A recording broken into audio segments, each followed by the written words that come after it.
आपल्या सगळ्यांना सांगू इच्छिते की आज 22 जुलै रोजी दरवर्षीप्रमाणे आमचे लाडके मुख्यमंत्री देवाभाऊ, आपल्या सगळ्यांचे, आमच्या लाडक्या बहिणीचे भाऊ असे आपले देवेंद्र फडणवीसजी यांचा वाढदिवस आज आहे. आणि या वाढदिवसानिमित्त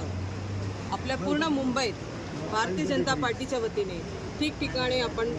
महिलांसाठी प्री ब्रेस्ट कॅन्सर कॅम्पचं एक स्क्रीनिंगचा कॅम्प ठेवला आहे. तसंच आपण तहसीलदारचे सगळे उत्पन्नाच्या दाखल्यापासून आधार कार्डपासून रॅशन कार्ड असू दे किंवा डॉमिसाईल असू दे किंवा असे बरेचसे तहसीलदारच्या वतीने आपण एक हा कार्यक्रम ठेवला आहे. तसंच आमचं दुसरं आपलं ब्लड डोनेशन, रक्तदान हे श्रेष्ठ दान म्हणून आपण तर आजचा हा उपक्रम आम्ही आज 3 कार्यक्रम माझ्या वॉर्ड क्रमांक 8मध्ये आपल्या आमदार मनीषाताईंच्या मार्गदर्शनाखाली ठेवलेला आहे आणि त्यांच्या नेतृत्वाखाली ठेवलेला आहे.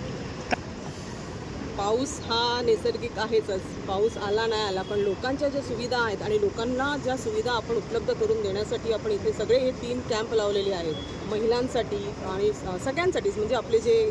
नागरिक आहेत त्यांच्यासाठी, ज्या सुविधांसाठी नक्कीच नागरिक मला वाटतं सुजन आहेत आणि ते या कॅम्पसाठी त्यांची सुविधाचे लाभ घेण्यासाठी आलेले आहेत. सीएम साहेबांनी बरोबर आहे, दरवर्षाप्रमाणे सीएम साहेबांचं असंच म्हणणं आहे की तुम्ही कुठलाही होर्डिंग किंवा बॅनर लावू नका, आपण लोकांसाठी जी सेवा करतो, लोकांना काय आपण सुविधा देतो, खालच्या गटातील म्हणजे श्रेणीला जे आपले सुविधा आहेत त्या कशा पोचू शकतो, महिलांसाठी आपण काय करू शकतो, जे ज्येष्ठ नागरिक आहेत त्यांना आपण काय करू शकतो, म्हणजे ओव्हरऑल आपले जे मतदार आहेत किंवा आपले जे महाराष्ट्राचे लोक आहेत त्यांच्यासाठी आपण काय सुविधा पोचतो, त्यांच्या काय योजना आहेत त्यांच्यापर्यंत आपण कसं पोचू शकतो, त्या योजनांचं सुद्धा शिबिर आज येथे लावलेलं आहे. बचत गटापासून ते महिलांच्या आपले ब्रेस्ट कॅन्सर कॅम्पपासून सगळ्या आपण आज इथे घेतलेल्या आहेत.